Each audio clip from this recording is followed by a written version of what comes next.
Customer ಒಬ್ಬರು B ಥೀಮಲ್ಲಿ A ಲೆಟರಲ್ಲಿ ಒಂದು key chain ಬೇಕು ಅಂತ ಹೇಳಿದ್ದಾರೆ. ಹಾಗಾಗಿ ನಾನು ಇವಾಗ ಮಾಡ್ತಾಯಿದ್ದೀನಿ. ಇಲ್ಲಿ ನಾನು ಟ್ರಾನ್ಸ್ಲೂಸೆಂಟ್ ಬ್ಲೂ ಕಲರ್ ತೊಗೊಂಡಿದ್ದೀನಿ. ಅದನ್ನು ಹಾಕ್ಬಿಟ್ಟು ಇವಾಗ ಬಿ ಥೀಮ್ ಮಾಡೋಣ. ಇಲ್ಲಿ ನಾನು 10 ml ಅಷ್ಟು ರೆಸಿನ್ ತೊಗೊಂಡಿದ್ದೀನಿ. ಅಷ್ಟು ಬೇಕಂತ ಇರೋದಿಲ್ಲ, ಯಾಕಂದರೆ ಇದು ಚಿಕ್ಕ ಕೀ ಚೈನ್ ಅಲ್ವಾ, ಆದರೆ ಮಿನಿಮಮ್ ಸ್ವಲ್ಪ ತೊಗೊಳ್ಳೇಬೇಕಾಗತ್ತೆ. ಹಾಗಾಗಿ ನಾನಿಲ್ಲಿ 10 ml ತೊಗೊಂಡಿದ್ದೀನಿ. ನಾನು ಫಸ್ಟ್ ಟೈಮ್ ಕೀ ಚೈನಲ್ಲಿ ಬಿ ಥೀಮ್ ಮಾಡಿರೋದು. ಇದಕ್ಕಿಂತ ಮುಂಚೆ ದೊಡ್ಡ ದೊಡ್ಡ ಪ್ರಾಡಕ್ಟ್ ಮಾಡಿದೆ, ಅಂದರೆ 12 ಇಂಚ್ ಹಾಗೆ. ಇದು ಮಾತ್ರ ಒಂಥರ ಸ್ಪೆಷಲ್ ಎಕ್ಸ್ಪೀರಿಯನ್ಸ್ ಅಂತ ಅನ್ನಿಸ್ತಾ ಇದೆ. ಇಲ್ಲಿ ನಾನು ಸ್ವಲ್ಪನೇ ತೊಗೊಳ್ತಾ ಇದ್ದೀನಿ, ಜಸ್ಟ್ ಟಚ್ ಮಾಡಿದ್ದೀನಿ ಅಷ್ಟೇ. ಇಷ್ಟು ಸಾಕಾಗುತ್ತೆ. ಇವಾಗ ಅದನ್ನು ಸರಿಯಾಗಿ ಮಿಕ್ಸ್ ಮಾಡ್ಕೋಬೇಕು.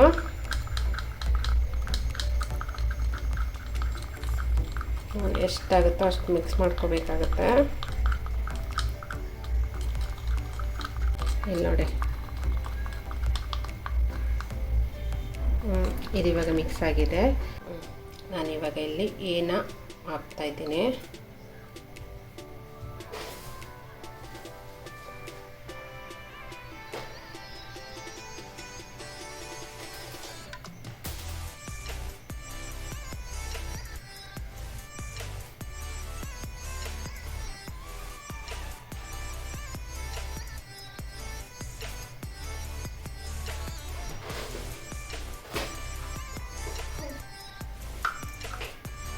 ನಾನು ಸ್ಯಾಂಡನ್ನ ಎರಡೂ ಕಡೆ ಹಾಕ್ತಾ ಇದ್ದೀನಿ.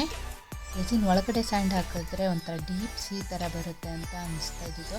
ಇದೊಂದು ಟ್ರಯಲ್ ಮಾಡುವ ಅಂತ ಈ ಥರ ಮಾಡ್ತಾ ಇದ್ದೀನಿ.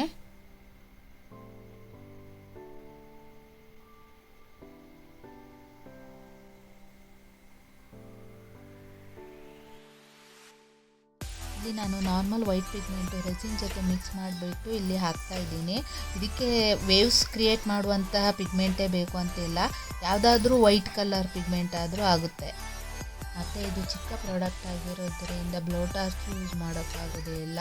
ಹಾಗೆಯೇ ನಾವು ಸ್ವೈಪ್ ಟೆಕ್ನಾಲಜಿ ಮೂಲಕ ವೇವ್ಸ್ ಕ್ರಿಯೇಟ್ ಮಾಡಬೇಕಾಗುತ್ತೆ. ವೈಟ್ ಪಿಗ್ಮೆಂಟ್ ಸಹ ಜಾಸ್ತಿ ಹಾಕಬೇಕು ಅಂತ ಇಲ್ಲ, ಸ್ವಲ್ಪ ಹಾಕಬೇಕು, ಎಲ್ಲ ಕಡೆ ಸ್ಪ್ರೆಡ್ ಮಾಡಿದರೂ ಆಗುತ್ತೆ. ಯಾಕಂದರೆ ಅಲ್ಲಿ ಕೆಳಗಡೆ ಇರೋ ಬೇಸ್ ಕಾಣಿಸ್ಬೇಕು ಅಂದರೆ ನಾವು ಎಷ್ಟಾಗುತ್ತೋ ಅಷ್ಟು ಕಡಿಮೆ ಹಾಕಬೇಕಾಗತ್ತೆ. ಇದಕ್ಕೆ ನಾನು ಸ್ವೈಪ್ ಟೆಕ್ನಿಕ್ ಯೂಸ್ ಮಾಡ್ತಾ ಇದ್ದೀನಿ. ಅದು ಬಿಟ್ಟರೆ ಬೇರೆ ಯಾವುದೂ ಆಪ್ಷನ್ಸ್ ಇಲ್ಲ.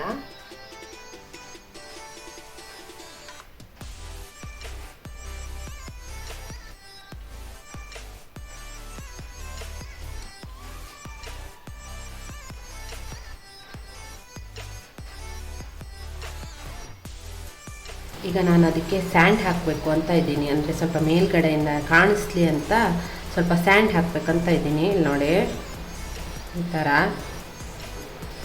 ಈಚೆಗಡೆನೂ ಹಿಂಗೆ ಹಾಕ್ತಾ ಇದ್ದೀನಿ. ಇದು ಸ್ವಲ್ಪ ಜಾಸ್ತಿ ಆದಂಗಿದೆ. ಇದು ಗಮ್ನ ಈ ಥರ ತಗೊಂಡಿದ್ದೀನಿ.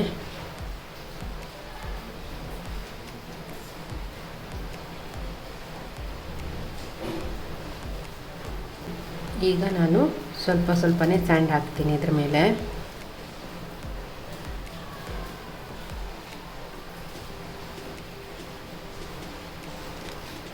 ಈಚೆಗಡೆನೂ ಹಾಕ್ತೀನಿ.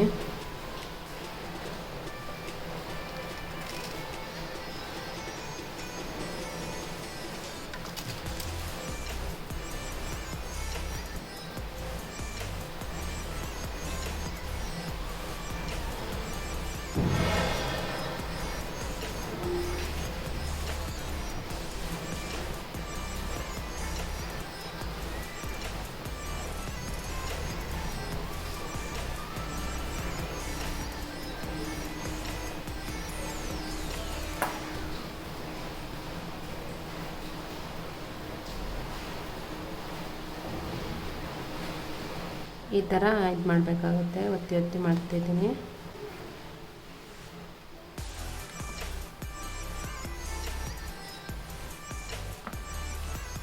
ಈಗ ನಾನು ಇದ್ರ ಮೇಲೆ ರೆಸಿನ್ ಪೋರ್ ಮಾಡ್ತಾ ಇದ್ದೀನಿ.